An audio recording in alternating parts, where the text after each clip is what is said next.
राजा ने कहा रात है, रानी ने कहा रात है, मंत्री ने कहा रात है, संतरी ने कहा रात है, ये सुबह-सुबह की बात है।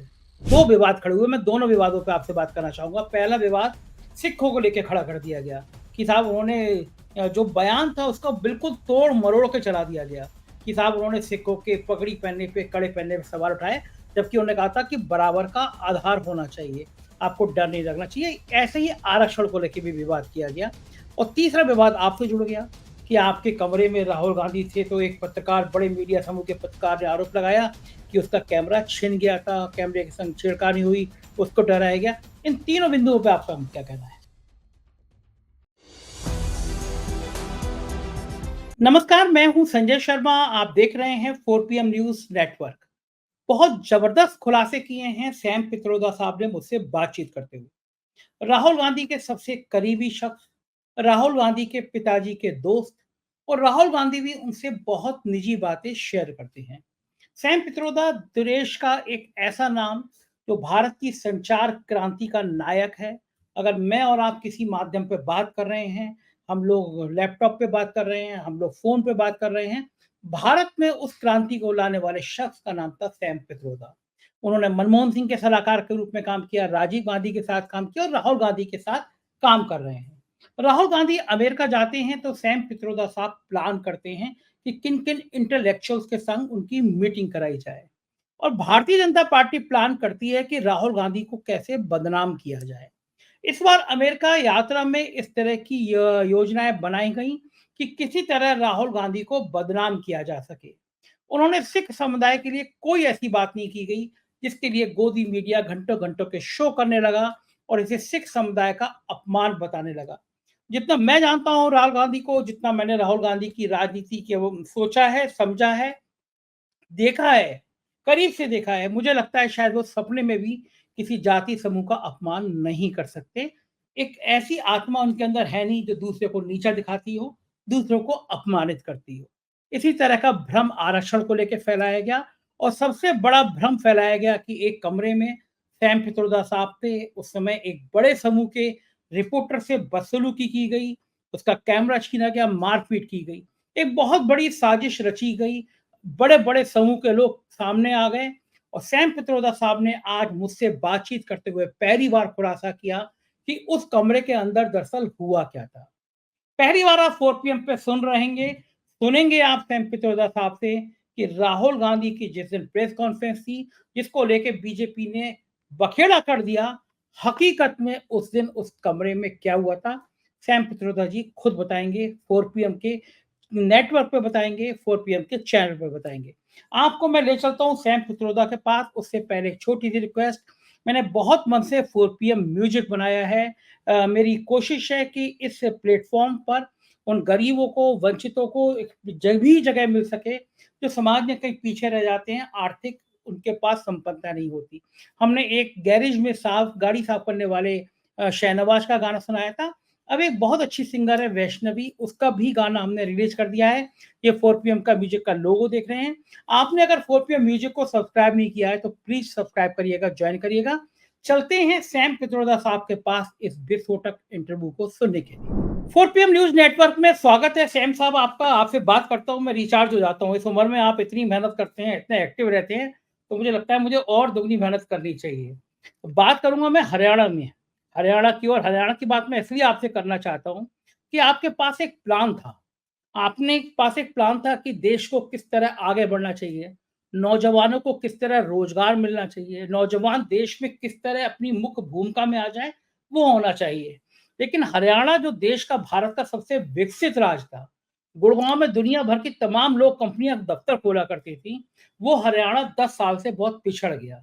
वहाँ पे गौरक्षक आ गए, गाय के नाम पर हिंसा करने वाले लोग आ गए, तरह-तरह की कहानियाँ आने लगीं और हरियाणा रोज़गार देने में सबसे पीछे फिसक गया। संविदा की पोस्ट निकली, कुछ हज़ार नौकरियाँ थी, टेम्परेरी थी, संविदा पे थी। और 8वीं पास योग्यता थी, उसमें पोस्ट ग्रेजुएट और ग्रेजुएट हर लोगों ने, शायद साढ़े 3-4 लाख लोगों ने फॉर्म भरे। हरियाणा में बेरोजगारी की दर इतनी खराब है। अग्निवीर योजना हरियाणा में मैं गया था, मेरी टीम वहाँ हरियाणा में लगातार दौरा कर रही है। मैं खुद हरियाणा में गया, वहाँ जवान, किसान और खिलाड़ी, ये 3 मुद्दे बहुत बड़े हैं। खास तौर से अग्निवीर का मुद्दा बहुत बड़ा है। आप तो बहुत इंटेलेक्चुअल हैं, आप पढ़ते हैं, आपने तमाम आर्मी की रिसर्च भी पढ़ी होगी। अग्निवीर का मुद्दा इतना तूल पकड़ जाएगा, सरकार बैक फुट पे आ जाएगी। क्या कभी कांग्रेस के किसी सीनियर आदमी ने सोचा था कि घर बैठे हरियाणा थाली में परोस के मिल जाएगा कि कांग्रेस को? Haryana, like every other state in India. Sir Hindi में प्लीज आप हिंदी में बोलिएगा ठीक है, ना। मैं हिंदी में प्रयत्न करूंगा। जी, जी, जी। हरियाणा में देश के सब प्रदेश की तरह नौकरी एक बहुत बड़ी डिमांड है। हरियाणा के यंग लोग बहुत सारी लोन लेके, अपने पिताजी का खेत बेच के, बहुत सारी रिस्क लेके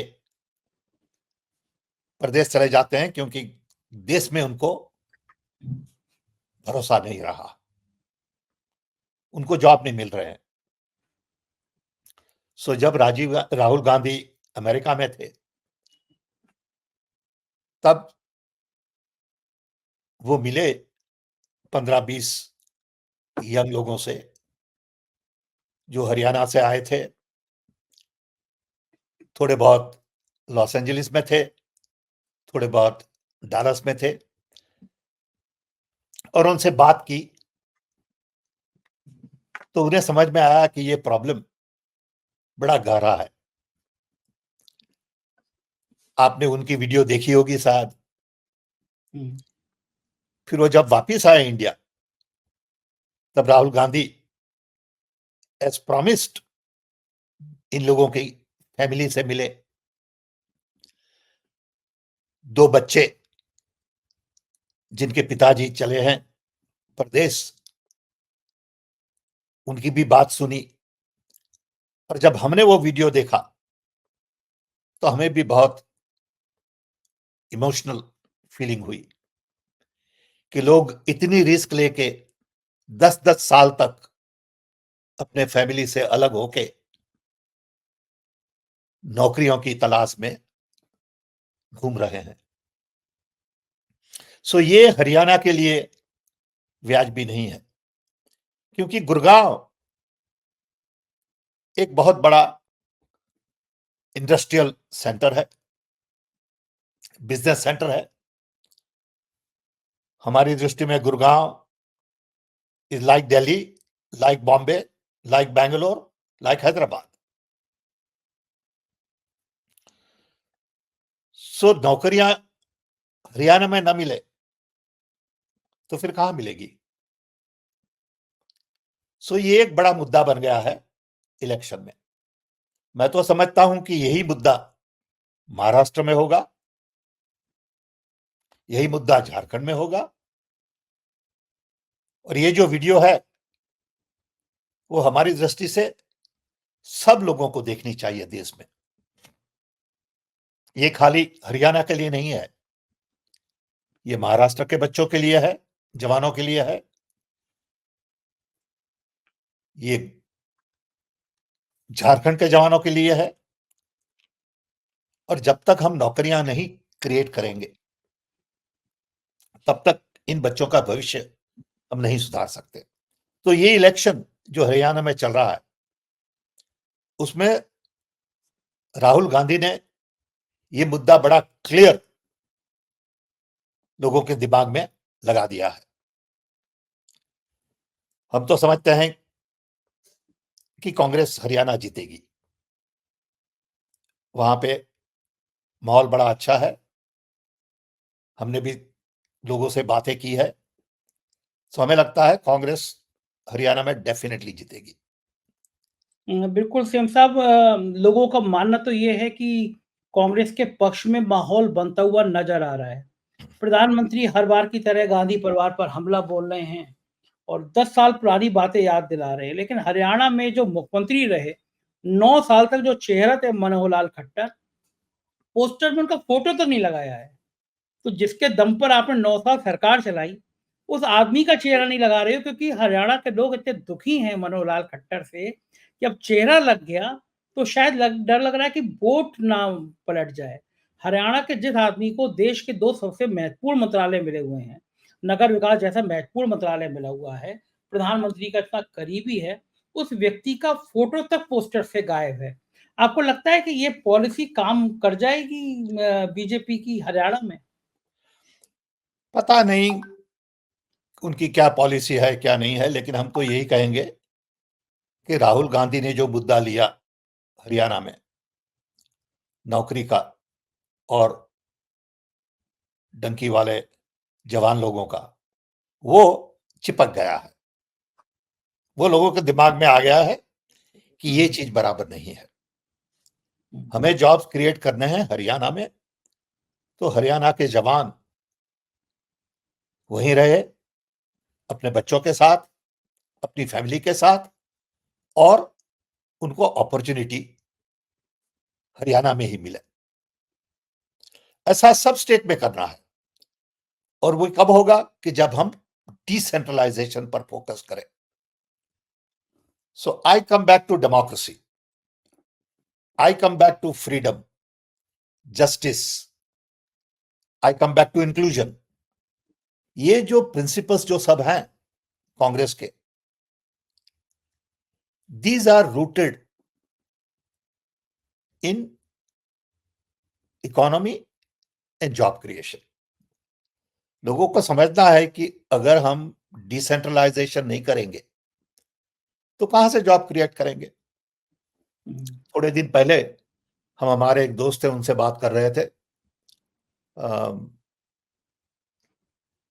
अशोक चैटर्जी एंड ऑल्सो राजीव सेठी। ये दोनों ने बहुत सारा काम किया है क्रिएटिव इंडस्ट्री में, कल्चरल इंडस्ट्री में, हैंडीक्राफ्ट, लोकल आर्टिस्ट। करोड़ों जॉब्स ये इंडस्ट्री में है, लेकिन हमें इंडस्ट्री को ऑर्गेनाइज करना है। 70 इयर्स तक हमने ये इंडस्ट्री पे पूरा ध्यान नहीं दिया है, क्योंकि हम सोच रहे हैं मैन्युफैक्चरिंग, हम सोच रहे हैं सर्विस, सॉफ्टवेयर, लेकिन cultural industry which is connected to our traditional practices, art and craft, is a huge industry. सब जगह अलग अलग अपॉर्चुनिटीज हैं, but you can mobilize that only if you are focused on decentralization. और ये सरकार decentralisation पे ज्यादा ध्यान नहीं देती है, सब चीज को सेंट्रलाइज करना है, which is an antithesis to employment generation.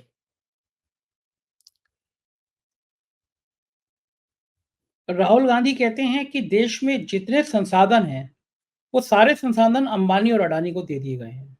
आम उद्योगपति को, बाकी जो देश के उद्योगपति है, उनको काम नहीं मिल पा रहा, नौजवानों को काम नहीं मिल पा रहा। इन दोनों की तिजोरियां बहुत भरती चली जा रही हैं। क्या आपका क्या मानना है? ये दो सिंबल हैं, लेकिन the message is that everything is centralised and you cannot create jobs through centralisation. इतने तो जॉब क्रिएट हो ही नहीं सकते बड़ी इंडस्ट्री में। सब जगह आप देखिए, अमेरिका में, यूरोप में, कनाडा में, सब जगह जॉब्स क्रिएट होते हैं स्मॉल इंडस्ट्रीज में। छोटे छोटे लोग, 2 people, 3 people, 5 people, 20 people, 50 people feed into the main machine to create jobs. अगर आपने बड़ी फैक्ट्री लगा दी कहीं पे, करोड़ों करोड़ों रुपया लगेगा, और जॉब क्रिएट होंगे कितने? 1000, 2000। सो ये स्ट्रैटेजी ही गलत है कि टॉप डाउन जॉब क्रिएट करें और there will be trickle down effect. सालों से देख रहे हैं कि ट्रिकल डाउन इफेक्ट होती नहीं है, सब क्रीम ऊपर वाले खा जाते हैं। So there is income inequality because of that. America में भी है, because it is top down approach. अब आप देखिए सोशल मीडिया, ओके, हम तो सोचते हैं सोशल मीडिया के बारे में बहुत। सोशल मीडिया जब डिजाइन किया गया तब आइडिया था कि हमारी सोसाइटी में हम सबको कनेक्ट करेंगे, लेकिन social media came top down. तो एक ही company like Facebook, now known as Meta, के पास 2 बिलियन लोग चले गए। हमें सोशल मीडिया चाहिए एवरी डिस्ट्रिक्ट में। हमारी दृष्टि से इंडिया में 800 सोशल मीडिया चाहिए, हर डिस्ट्रिक्ट में चाहिए। मतलब ऐसा प्लेटफॉर्म जैसा फेसबुक है, जैसा ट्विटर है, जैसा इंस्टा है, आपका कहने का मतलब इस तरह के प्लेटफॉर्म हिंदुस्तान के हर जिले में हो? हर जिले में होना चाहिए। अब देखिए, सीधी सादी बात है कि हमें एक इलेक्ट्रिशियन चाहिए। अभी हम इंदौर में रहते हैं, हमें इलेक्ट्रिशियन चाहिए, और वो इलेक्ट्रिशियन को ढूंढने के लिए हमें ग्लोबल प्लेटफॉर्म में जाने की क्या जरूरत है? ठीक बात। हमें तो इंदौर का प्लेटफॉर्म चाहिए। ओके, तो ये अमेरिका ने जो मॉडल क्रिएट किया है, और ये मॉडर्न मल्टीनेशनल मॉडल, जो बेसिकली ईस्ट इंडिया कंपनी है इन न्यू फॉर्म, वो मॉडल ये दुनिया में अब नहीं चलेगा। हमें चाहिए small, decentralise, distributed development where local people can participate.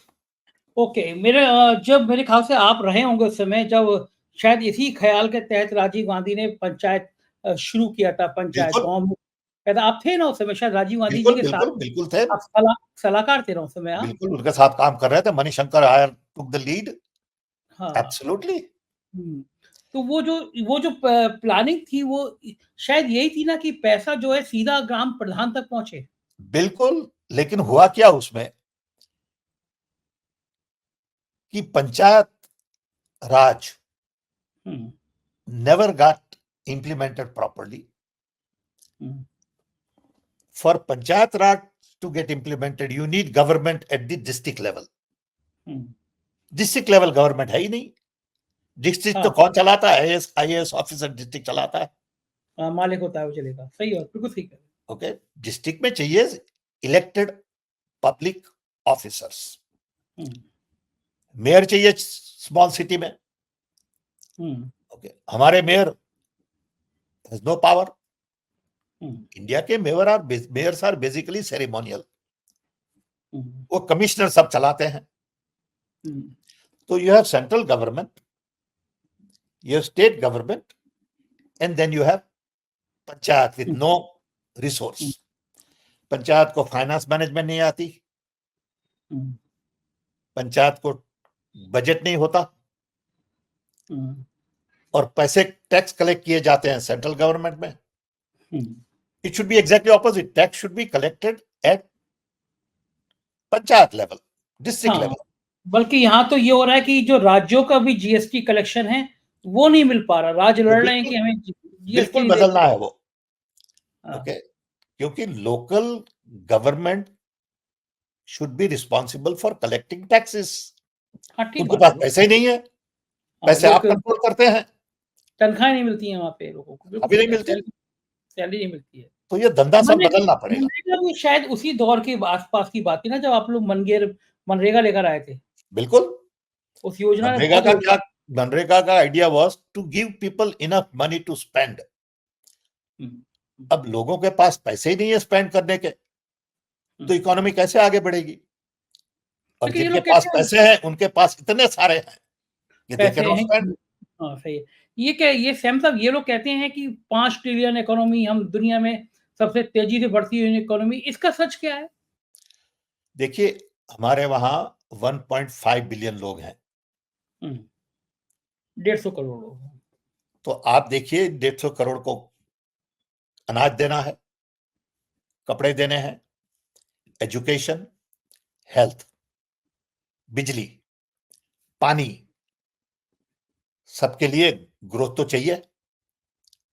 Growth तो होने वाला है। So India is going to grow anyway because of the population. भीड़ है, पूरी 150 करोड़ लोग हैं, बहुत होते हैं बिल्कुल। लोग, अब आप इटली देखिए, दे कांट ग्रो बिकॉज लोग ही नहीं है, लोग ही नहीं है। Population is ageing. जापान देखिए, मैं गया था 2-3 साल पहले Tokyo, school after school are closed क्योंकि बच्चे ही नहीं है, सही बात है। स्कूल में ताले लगे पड़े हैं। अपने वहां 50 स्कूल नहीं करो तो बच्चे आ जाएंगे। सो हमारा growth is based on young population, but the growth is not even, it is uneven growth. America में भी वही है, it is uneven growth. Very few people are very rich and lots of people don't have enough.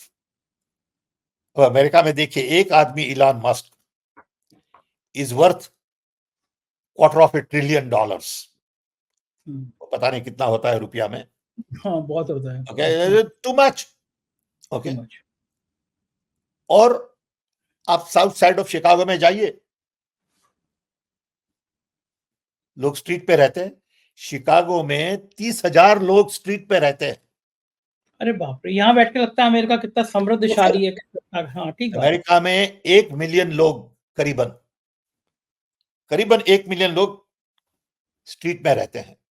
बाप रे बाप! यहाँ ये कैसा देश? हाँ, तस्वीर दूसरी दिखती है। लेकिन there are 10 people who are worth 100 million, 100 billion or whatever. Okay. जो हमारे यहाँ वही अमेरिका में अलग नहीं है। ये मॉडल पूरा ये इंटरनेशनल मॉडल है, मल्टीनेशनल। पूंजीपति और पूंजीपति, गरीब और गरीब। बिल्कुल बिल्कुल। सो इसको बदलना है। अब आप इसको बदलने की बात कहते हैं तो लोग कह रहे हैं आप तो कम्युनिस्ट है, आप तो सोशलिस्ट है, नक्सलिस्ट है, नक्सलाइट है आप, नक्सल आतंकवाद। It is humanism. We are talking about being human, worrying about fellow human being. We want to eliminate hunger. We want to eliminate poverty. We want to, make sure our children are healthy, safe, secure. Okay. And for that, if we have to distribute income differently, we have to. ये कोई philosophy नहीं है, ये basic need है। Basic need है और होना भी चाहिए, यही होना चाहिए। लेकिन जब ऐसी बात होती है, समानता की बात होती है, राहुल गांधी किसी बड़ई के साथ होते हैं, किसी मोटर मैकेनिक के साथ होते हैं, कहीं ट्रक पे बैठे होते हैं, जब समाज के सबसे निचले स्तर से जाते हैं राहुल गांधी, उनकी कोशिश होती है जब वो विदेश में भी जाएं तब भी संवाद करें। अमेरिका में भी उन्होंने ऐसा संवाद किया लोगों से। तो 2 विवाद खड़े हुए, मैं दोनों विवादों पर आपसे बात करना चाहूंगा। पहला विवाद सिखों को लेकर खड़ा कर दिया गया कि साहब उन्होंने जो बयान था उसको बिल्कुल तोड़ मरोड़ के चला दिया गया कि साहब उन्होंने सिखों के पगड़ी पहनने पे, कड़े पहनने पे सवाल उठाए, जबकि उन्होंने कहा था कि बराबर का आधार होना चाहिए, आपको डर नहीं लगना चाहिए। ऐसे ही आरक्षण को लेकर भी विवाद किया गया। और तीसरा विवाद आपसे जुड़ गया कि आपके कमरे में राहुल गांधी थे तो एक पत्रकार, बड़े मीडिया समूह के पत्रकार ने आरोप लगाया कि उसका कैमरा छिन गया था, कैमरे के संग छेड़खानी हुई, उसको डराया गया। इन तीनों बिंदुओं पे आपका क्या कहना है? देखिए, सबसे पहले Rahul Gandhi respects Sikh as much as I respect or anybody else. They are my brothers. Okay. You can't take that away from me. They are the most lovely group of people in India. Loving, caring, dilavar. Okay. So to me, they are part of my family. Okay. Rahul Gandhi focused on the fact that the fight is about. वो जो पहला शब्द था, the fight is about, वो उसकी तो किसी ने बात ही नहीं की।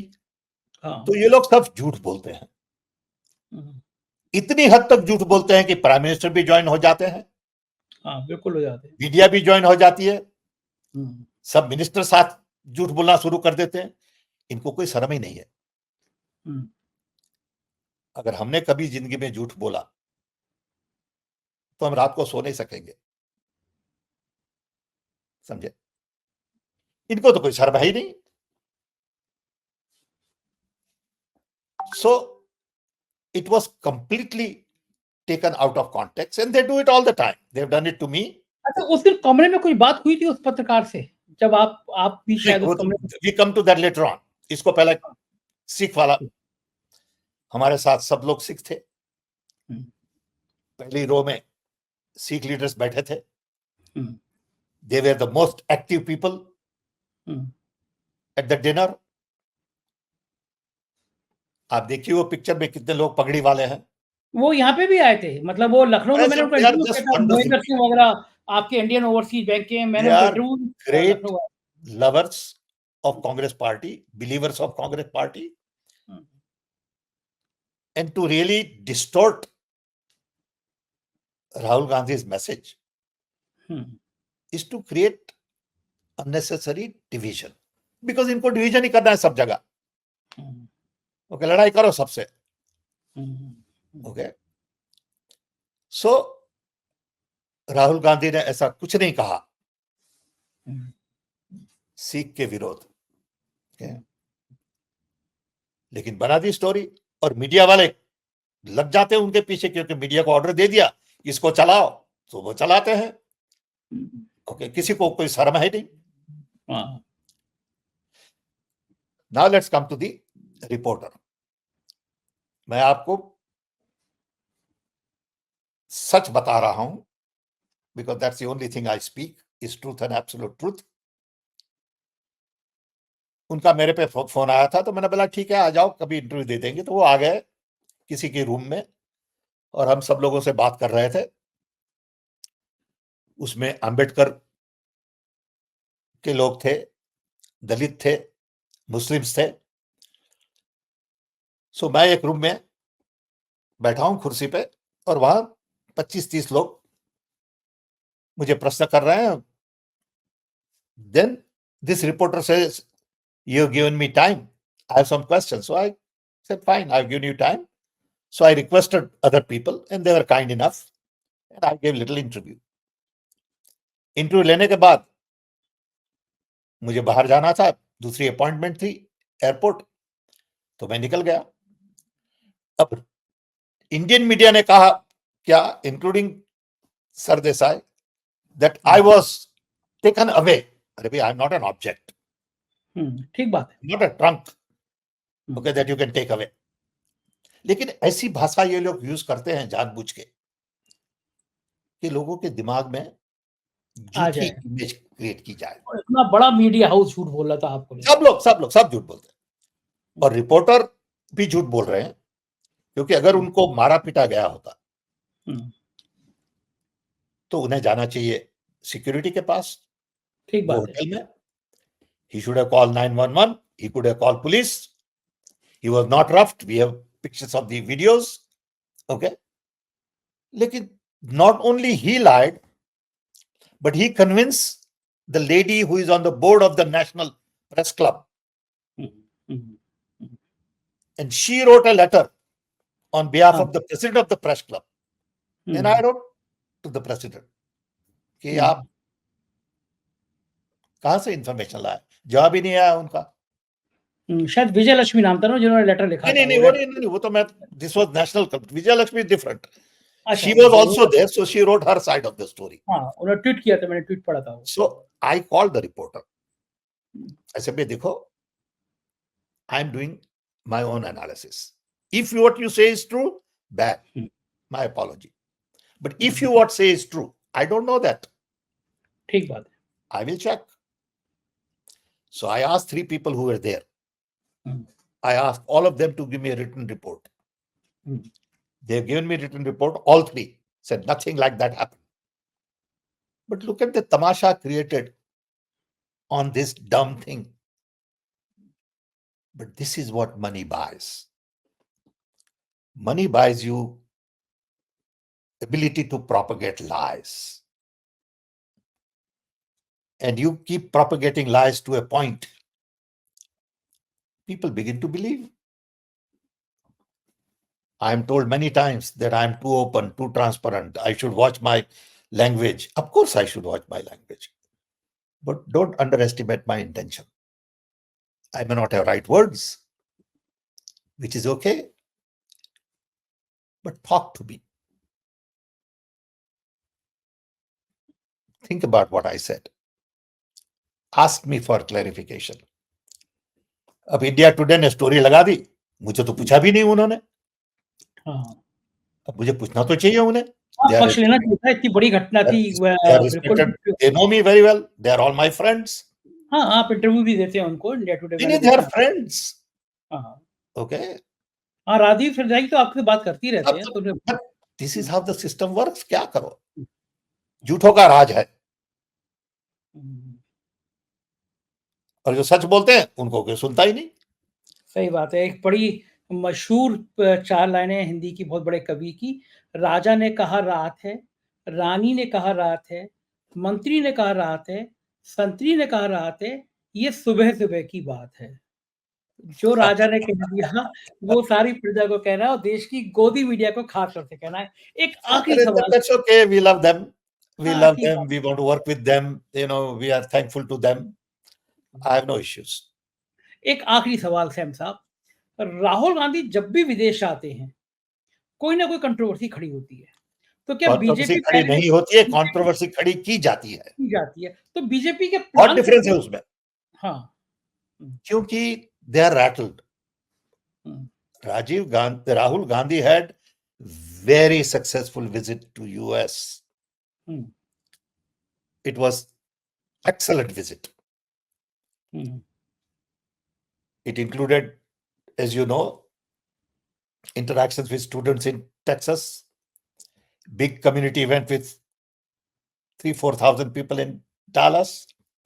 Then in Washington, some closed door meetings where just he and I went to. Some very important public meetings, interactions at the Georgetown University, think tank, community event, and then members of the Congress. अब जो members of the Congress में भी लफड़ा किया सबने, ये lady क्यों थी वहां पे। अभी 2 दिन पहले मेरे पे किसी ने फोन किया कि साहब एक तस्वीर ऐसी है जिसमें कोई बांग्लादेशी रिपोर्टर वहां बैठा है। आई सेड लुक पॉसिबल, मैं तो जानता नहीं भाई। Okay, it is the national press club's responsibility to invite people, not my. अब कोई आके मेरे साथ बैठ गया तो मैं क्या करूं? मैं उनको पूछूंगा नहीं कि आप कौन है, उठ जाइए यहां से। आप तस्वीर ले लेते हैं, आप बोलते हैं हम तो उनके साथ खाना खाने गए थे, कि आपको तो झूठी बोलना है, तो मैं क्या करूं? बिल्कुल ठीक बात है। ये So we हमेशा have to be little more open, we have to be little more generous, respectful of other people, and not jump to conclusions. बिल्कुल ठीक बात है, Then लेकिन only we can have open conversation. अभी तो क्या किया है कि आपने ऐसा माहौल तैयार किया है कि nobody can speak. Everybody is afraid to speak. That's your idea. Okay, हमें भी लोग बोलते हैं कि आप मत इंटरव्यू मत दीजिए, बोलिए मत, because that's their idea ना। हाँ, ठीक बात है। वो तो चाहते हैं, प्रधानमंत्री तो तुरंत आपका नाम लेते हैं। सब राहुल लोग, के मैं तो अंकल, बोला भाई, राहुल के uncle as a Sam. citizen, senior citizen, hmm, I'm 82 years old. Hmm, I know my responsibility. Hmm, I know what to say, how to say, when to say. Hmm, You can make whatever you want to make out of it. Okay. But you can't take away my freedom of speech. ठीक You बात may है, not बिल्कुल like it. बिल्कुल And सही बात है। I can also make mistakes, bhai. I'm entitled to make mistakes. I'm just normal human being. ठीक तो बात है, क्या किसी भी प्रॉब्लम है इंसान उसमें? लेकिन बात तो करे। संवाद तो होना ही चाहिए। हाँ, आप तो कह रहे हैं कि भाई एक शब्द आपने झूठ बोला, कि गड़बड़ किया कुछ, तो 1 घंटे का इंटरव्यू लोग भूल जाएंगे, वो उसी पे वो ये सब टूट वो पड़ेंगे। ये कर देंगे। और आप तो बड़े भुक्तभोगी हैं, पूरे चुनाव में प्रधानमंत्री आपको इतना प्यार जताते रहे, आपका नाम ले लेके भाषणों में कहते रहे, इतना तो नाम उन्होंने किसी का नहीं लिया। आप बड़े लकी हैं, हिंदुस्तान के जैसे देश का प्रधानमंत्री सिर्फ़ आपकी याद करता है और किसी की याद ही नहीं करता है इतना ज़्यादा। देखिए, प्रधानमंत्री भी ऐसे तो दोस्त हैं, गुजरात का कनेक्शन वो भी तो हमारे है आपका, गुजराती हैं। आप दोनों गुजरात के हैं। हाँ, हाँ, I take, great pride in Indian Prime Minister. Hmm, Doesn't matter who that is. He's India's Prime Minister, bhai.